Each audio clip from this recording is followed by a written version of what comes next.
Good afternoon, good morning, whatever time of day that you are watching this. Quickly, I'd like to introduce myself. My name is Delaney Schumacher, and this is my debut of my final paper here in this course, Reforming the Wheel with Multilingualism Education. Just to give a little background about myself, I am a high school Spanish teacher, and I absolutely love what I do.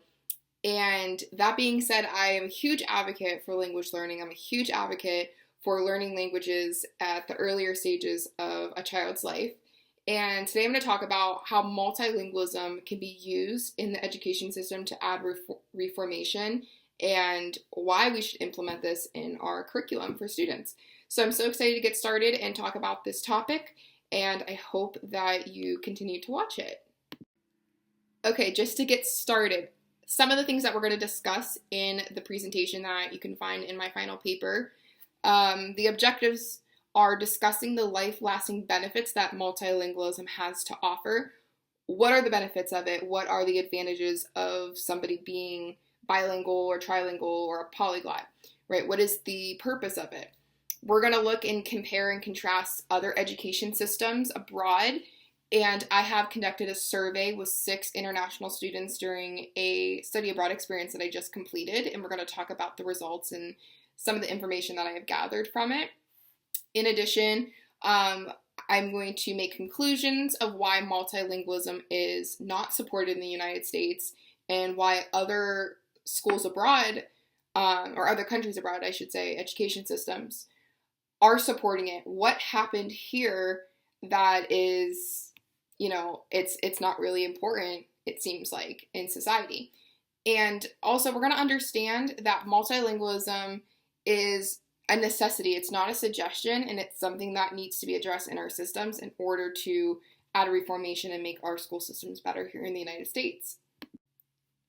Okay, so kind of as I just stated, I just returned from Costa Rica literally this week. I completed a study abroad program where I met a lot of international students. I was there studying professional development and working on my speaking, writing, listening skills in Spanish. And I made really good friends there, and it was an amazing experience. That being said, I have met participants that decided to do the survey at this international school, and this survey really wanted to get information about their education systems and what they do abroad, and I wanted to know, what is your life like? What is a typical Moroccan, Colombian, Canadian, Norwegian, English, Brazilian life for a child in their education system? And what can I learn from this to improve my skills, my pedagogy in my own classroom? So I conducted the survey, like I said, with participants from Morocco, Colombia, Canada, Norway, England, Brazil that participated in this. And some of the focuses that I talked about was, what age do students start school? What age do they complete school? What languages do they learn? I asked a lot of different questions, and we're going to talk about the results here on the next slide. Okay, so 3 things that I concluded from the survey. Universally, in these education systems from the 6 and comparison to the United States, students typically start school at ages 3 to 6. This is the start years. 3 is more on the earlier levels, so they're doing an early start program, and 6 tends to be kindergarten. So students here will start school at 5, 6 years old in kindergarten, but in early start programs, we have preschool, usually around like the ages 2, 3, maybe 4 years old, depending on the development of the child. Also, universally, students typically end secondary school or graduate from high school around the ages of 18 years old, typically around there. And then early start programs or early childhood programs are crucial, right? We have preschool here, and they have early start programs. They're pre-kindergarten grade levels, or I guess level, and it's crucial. And that's what we can say that universally we have in common with them. However, this is where things tend to get a little interesting. So with all of the participants except for one who was from Colombia, they all said that they learned 2 to 3 languages before entering the university level. That is incredible to me. And the start age for language learning in their early childhood education tends to be different. It just depends on the perspective that you're looking. Are they considering this as kindergarten? Are they considering it as early start programs? It just depends. But it's quite interesting to see that there's such a significance of multilingualism as a key part of their education system, and that they're learning 2 to 3 languages before entering adulthood. I think that's absolutely impressive. As a high school Spanish teacher, kids typically, or students that start in my classes, this is the first time that they've been learning a second language. Maybe they did a little bit of Duolingo for fun on their free time, but actually learning a language formally, this is the first time that they are doing this. Now, there are benefits if we want to get into the linguistic aspect of language learning and why it's important at the early childhood stages. We have something called a critical period. Critical period is basically a theory that says after the age of puberty, your critical period, it becomes more difficult and there's a decline of language learning. Doesn't mean it's impossible, right? I learned Spanish at 16 years old after puberty. I'm continuously learning it. But the process of it becomes more and more difficult because I don't have the flexibility like I used to in the earlier stages. Have you ever heard people say like, oh, a little kid is like a sponge. They absorb and absorb and absorb information. And that tends to be true scientifically. So there's so many benefits of learning language in the early stages of childhood. Okay, and on this survey, I also asked the 6 participants to tell me what are the advantages of being bilingual, trilingual, or a polyglot, having multilingualism in their education system. So they told me that some of the advantages that they have and that they have witnessed is they have an easier job search. They have higher salary. They have a competitive edge.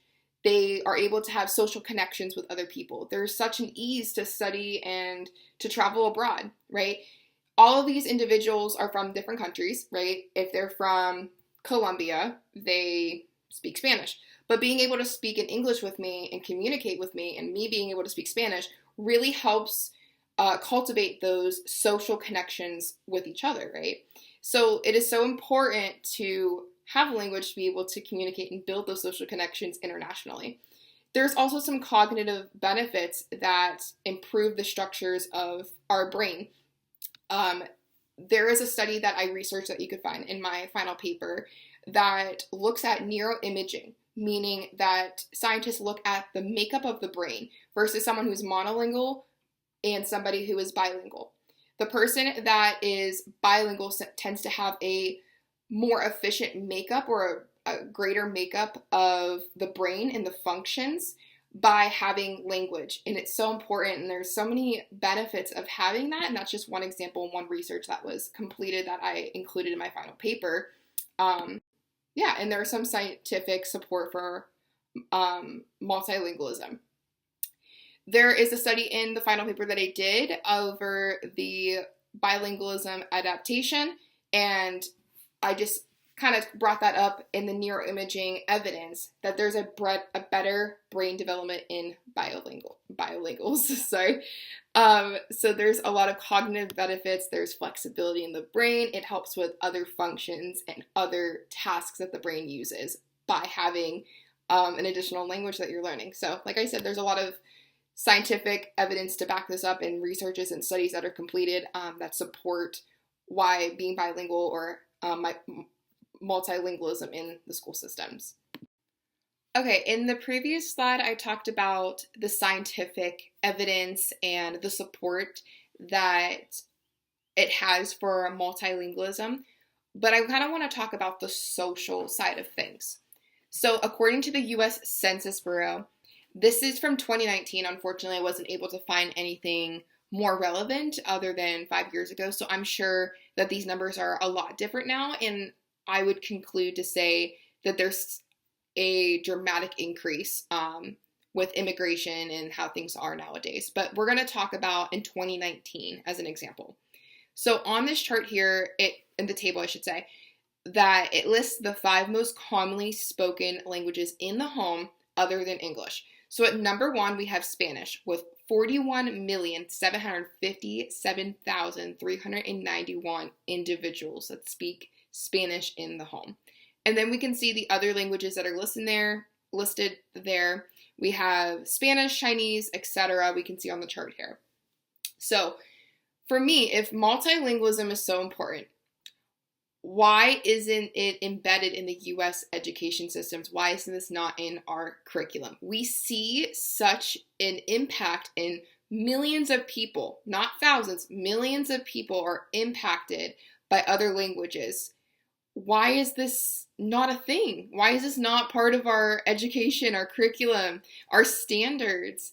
So we can see right here that there is such a large percentage of people here in the United States. It's amazing to me to see millions of people that are impacted by this.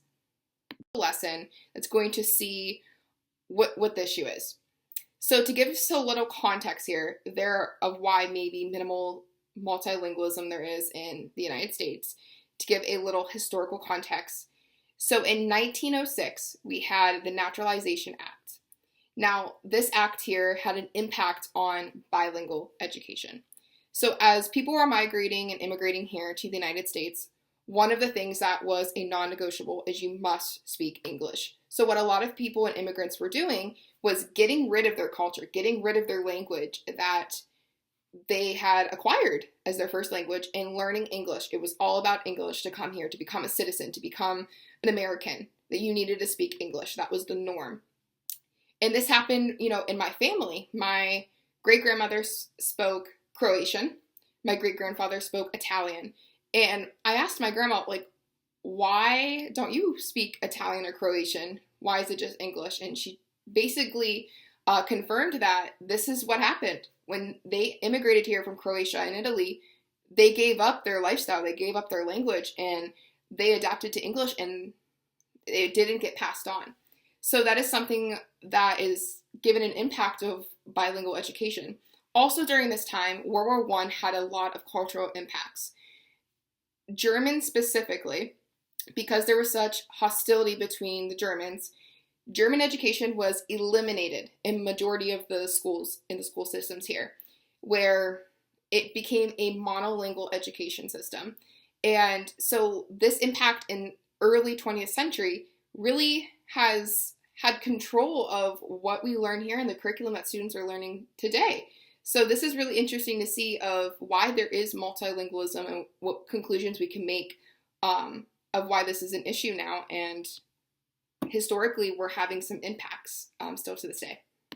Okay, also in the survey that I asked the 6 international students, I asked them, what country do you think, in your opinion, is the country with the best education system?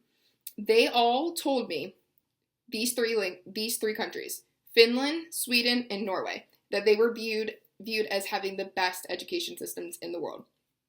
So I used Finland as an example in my previous paper, and I wanted to go more in depth with this, is Finland's curriculum has a focus on humanities, arts, and critical thinking.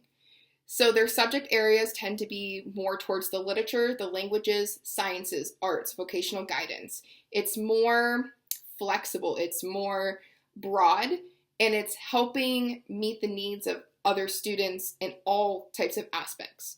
There's such an emphasis on the humanities, which are helping critical thinking for students.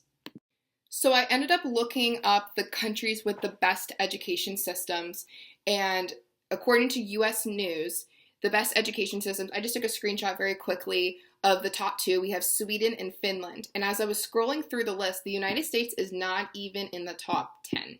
The United States is an amazing country, don't get me wrong, but what is it with the education system and where are we struggling? Where is the gap? What do we need to do better?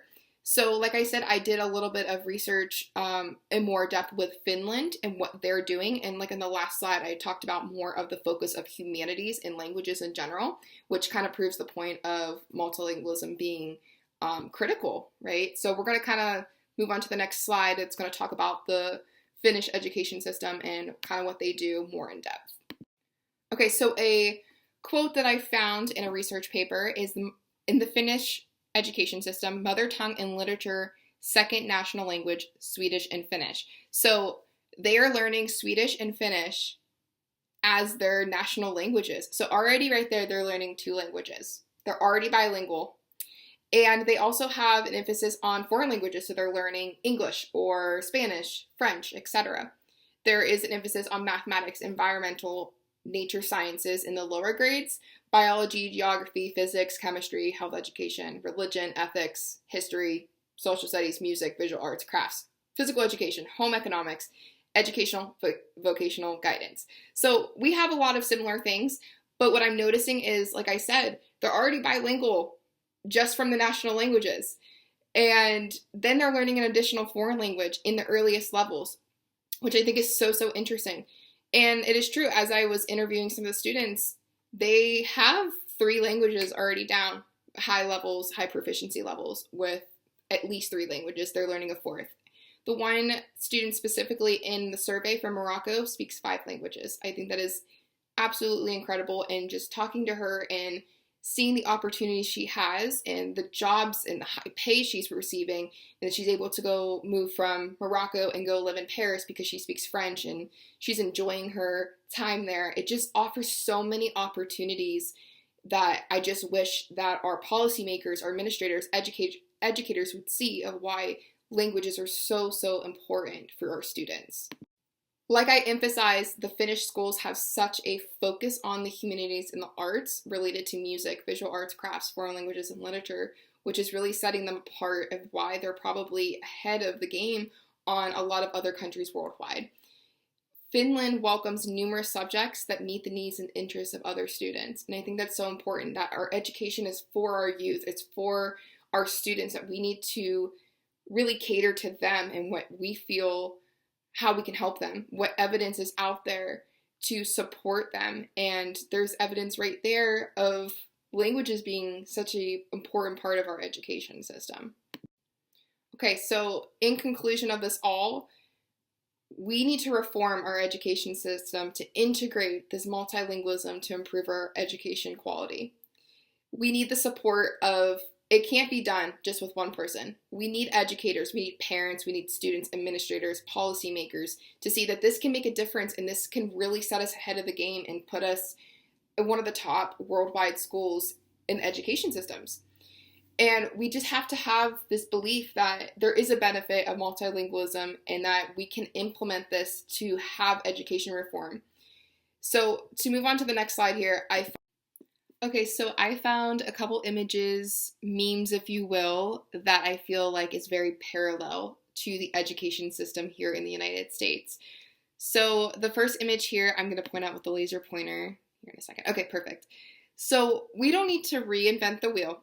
We don't need to eliminate education and then bring it back and change all these things. We just need to find a way to improve it. Education works, right? We need an education. But what can we do to improve it? And this represents our education system. And for me, these other wheels represent the other education systems abroad and what we need to do in order to become better and more efficient. I like this one meme that I found that says, nah, I don't think it will work. Let's do something different, something smarter, something cooler. I think this is really poking at the US education system, and just kind of what we just want to be different. We want to be innovative, but we have to use the scientific evidence and the support that we have already, the researches, the studies of what works. And I know as an educator, we are learning about personalized learning systems in the United States, in my district specifically, that it should be project-based for students. That's great. There's research about that. But I think there's more importance and there's more significance that we can implement into our standards for students to learn. And I think languages is definitely one of those things. And we need to do better as policymakers, educators, administrators, parents, even students. This is their education. What do we want them to learn? When they graduate, before they go to the university level or before they start their career, what do we want them to learn? And for me, I feel like math, science, all that stuff's important, don't get me wrong. But languages is interaction, connections, and it is used in the real world. And I tell my students all the time, whether you like Spanish or not, I can guarantee you at one point in your life, you're going to hear it, see it, or interact with it. And it's so important to have any background knowledge, any knowledge at all from learning something from my class, it's going to be relevant to the real world someday when you leave my classroom. And that's what I really want viewers and people to see who might be watching this video or reading my final paper, that languages is relevant, language is realistic, languages is connections, languages are so important and they're vital in order to improve communication and exchange our thoughts and ideas with each other. All right, thank you guys so much for watching this video. I hope you kind of have a little understanding and background knowledge now of multilingualism and what we can do to improve our education systems. So thank you so much for watching, and if you have any questions, feel free to reach out, and I hope you guys learned something from the video, and I had such a great time explaining a little bit about what I'm passionate about and advocating for language learning and multilingualism in our education systems.